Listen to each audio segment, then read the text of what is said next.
একটি অভ্যুত্থান হয়েছে। এই অভ্যুত্থানের পরে আমরা সবাই একটি নতুন বাংলাদেশ গঠন করতে চাই। নতুন বাংলাদেশ গঠন করতে হলে একটি গণতান্ত্রিক সরকার দরকার, গণতন্ত্র দরকার, ন্যায় বিচার দরকার এবং জাতীয় ঐক্য সংহতি দরকার। আমরা লক্ষ্য করছি যে অভ্যুত্থানের পরে আমাদের মধ্যে অনৈক্য সৃষ্টি হয়েছে, বিভাজন সৃষ্টি হয়েছে।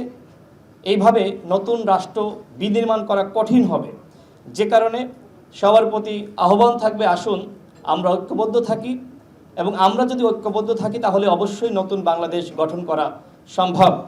গণ অধিকার পরিষদ মনে করে গণহত্যার বিচার হতে হবে এবং প্রয়োজনীয় সংস্কার শেষে অবশ্যই ইলেকশন হতে হবে।